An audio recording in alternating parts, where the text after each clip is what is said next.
The birth of the morning mist goddess. The sun opened his bright wings slowly to engulf the sleeping land beneath him. The shadows desperately sought refuge under the objects that gave them birth. With all the commotion, the forest started to wake up. Trees lifted their leaves towards the life-giving sun, waiting patiently for his generosity.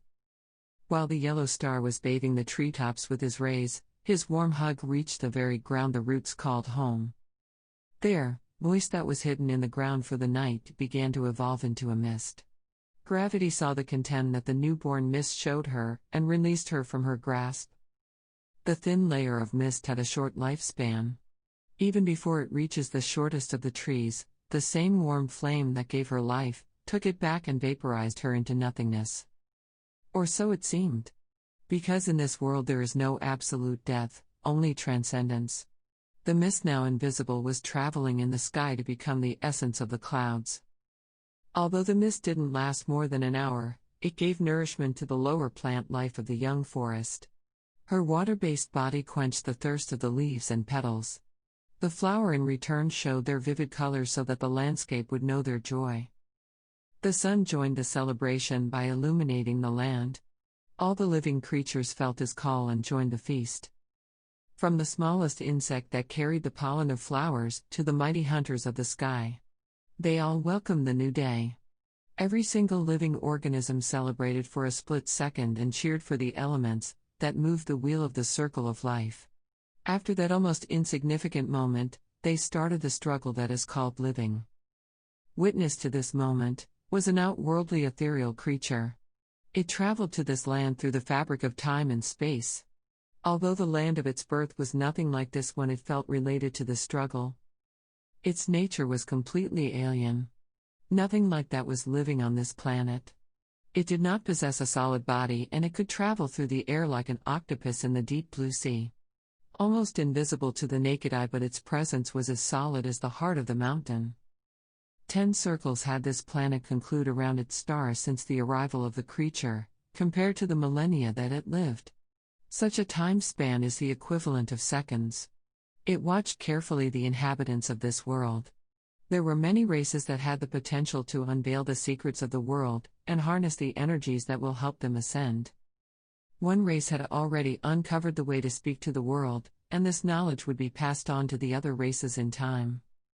Its attention, though, was anchored to the race that was living to this very forest. They had a beauty that came from their connection with their land. They had also witnessed the magical celebration of the world, but they didn't understand it, nor have yet a name for it. Their way of living was fashioned to fit the constant struggle of life around them. They were not only residents but also keepers of the forest. They called themselves Nezari. All the other races called them elves.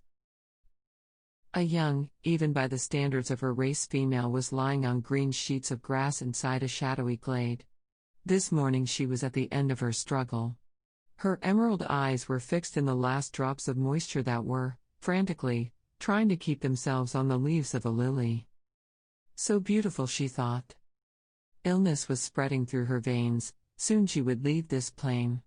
According to the customs of her people, she left her village and offer herself to the land so she can give life with her passing to the other side. The ethereal creature observed that while her love for the forest drove her to the glade, where she could finally offer herself. The most amazing thing was happening.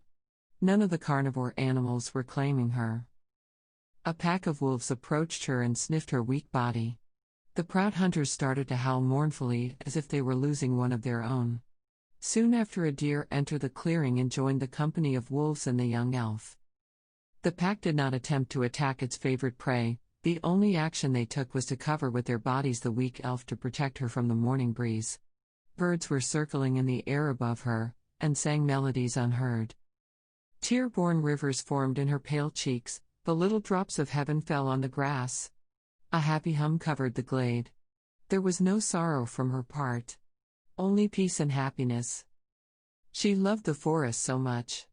Every time the birds sang, every time a flower or a tree blossomed, she would sing with all her heart. Her voice would bounce from leaf to leaf, and in such manner, the song would travel across the land. So beautiful was her voice. So deep her love. that flowers would blossom more beautiful than ever before. Today the forest mourned, her love song would never be heard again.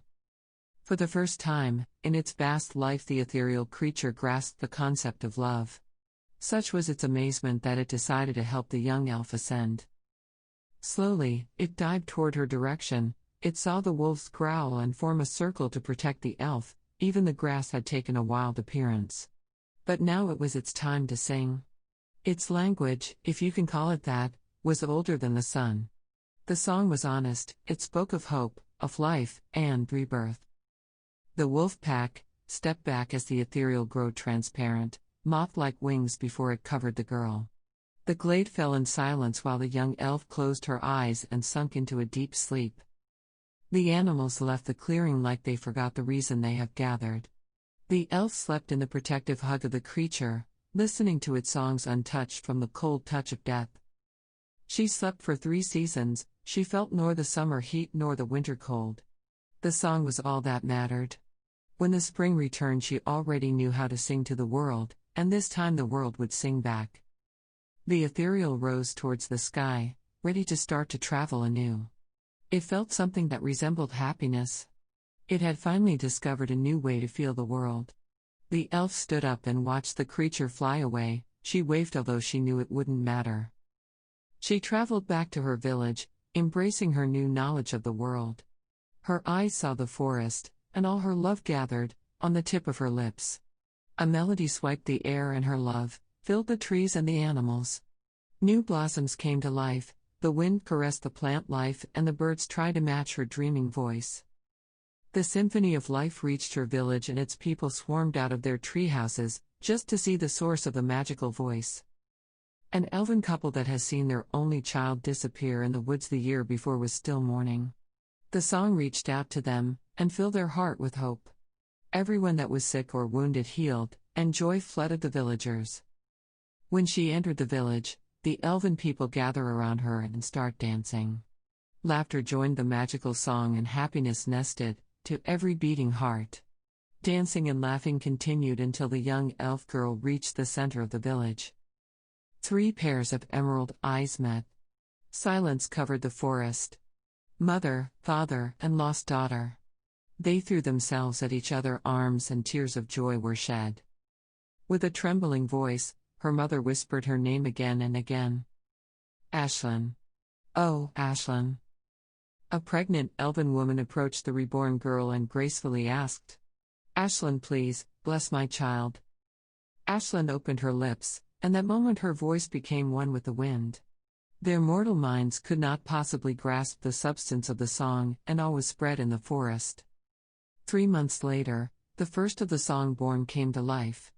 By that time, Ashlyn was already known as the Morning Mist Goddess.